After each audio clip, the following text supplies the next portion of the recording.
Bismillahirrahmanirrahim. Assalamualaikum warahmatullahi wabarakatuh. Bagaimana kabarnya teman-teman di rumah? Semoga selalu dalam keadaan sehat walafiat ya. Nah, marilah kita panjatkan puji syukur kehadirat Allah Subhanahu wa taala yang telah memberikan nikmatnya kepada kita semua, terutama nikmat kesehatan. Sehingga alhamdulillah pada hari ini Allah masih memberikan kesempatan kepada kita semua untuk bertatap muka, bertatap wajah meski hanya lewat layar saja. Nah, kemudian sholawat serta salam tak lupa kita curah limpahkan kepada junjungan kita semua, yakni yang telah membawa kita semua selaku umatnya dari zaman jahiliyah menjadi ilmiah, yang kufur menjadi bersyukur, yang tidak beradab menjadi beradab, yakni habibanna wan nabiyana wa maulana Muhammad sallallahu alaihi wasallam. Nah, sebelum kita memulai pembelajaran kita hari ini, alangkah lebih baiknya kita berdoa terlebih dahulu agar pembelajaran hari ini dapat dirahmati oleh Allah Subhanahu wa taala. Ustazah Lia izin memimpin doanya. Sikap berdoa, tangannya diangkat, kepalanya ditundukkan. Doa sebelum belajar. Bismillahirrahmanirrahim. Rabbi zidni yang ilman warzuqni fahman. Artinya, ya Allah, tambahkanlah ilmu kepadaku dan berikanlah aku kefahaman. Amin. Nah, teman-teman, ketika teman-teman belajar bersama Ustazah Lia, tentunya ada beberapa aturan atau pijakan yang harus teman-teman ikuti. Yang pertama yaitu pastikan teman-teman mengikuti pembelajaran bersama Ustazah Lia dari awal hingga tuntas.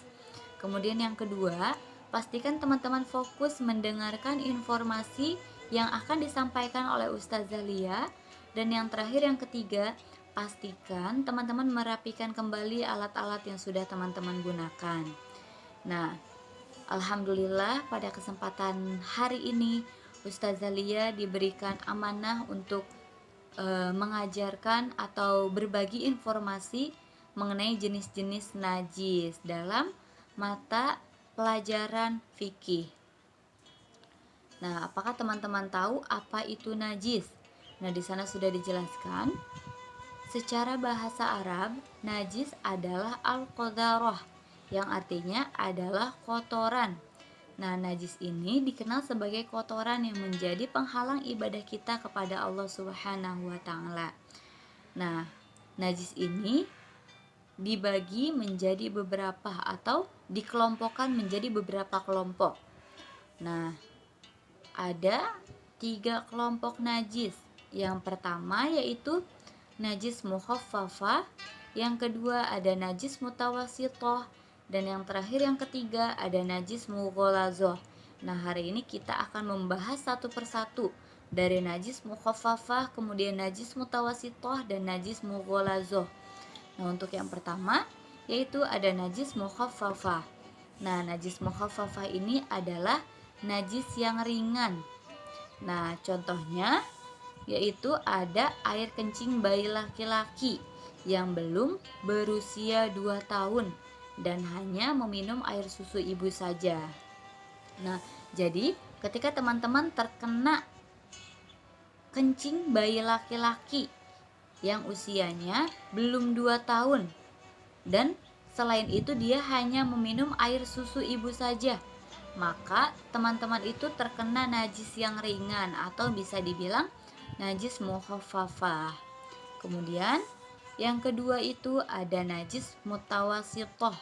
Nah, najis mutawassithah ini merupakan najis yang sedang. Jadi ketika tadi najis mukhaffafah itu ada di tingkatan yang ringan, kita naik satu tingkat yaitu dengan najis yang sedang. Nah, contohnya itu ada kotoran manusia, air kencing manusia, tetapi bukan yang bayi tadi. Air kencing manusia yang usianya di atas 2 tahun. Kemudian muntah, darah, kotoran binatang, dan bangkai hewan yang mati tanpa disembelih. Nah, terkecuali bangkai ikan dan belalang. Jadi ketika teman-teman mendapatkan atau terkena kotoran manusia atau air kencing manusia yang usianya di atas 2 tahun, atau terkena muntahan ketika di perjalanan, atau terkena darah, kotoran binatang, atau bangkai hewan yang mati tanpa disembelih, maka itu artinya teman-teman terkena najis yang sedang atau najis mutawasitoh. Kemudian yang selanjutnya yaitu ada najis mughalazoh. Nah, najis mughalazoh ini berbeda dengan najis mutawasitoh dan mukhaffafah.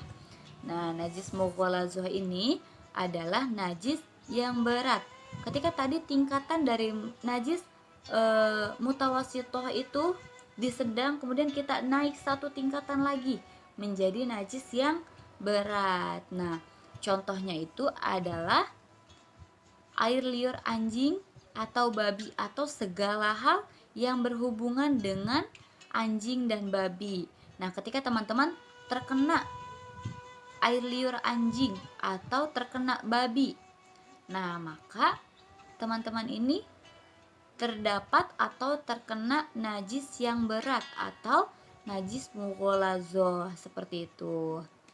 Nah, selanjutnya Ustaz Zalia akan memberikan kesimpulan dari pembelajaran kita. Nah, yang pertama itu ada najis mukhaffafah. Najis mukhaffafah ini najis yang ringan. Contohnya air kencing bayi laki-laki yang belum berusia 2 tahun dan belum diberikan dan belum diberikan makanan, hanya minum air susu ibu saja. Kemudian yang kedua ada najis mutawasitoh. Najis mutawasitoh ini najis yang sedang.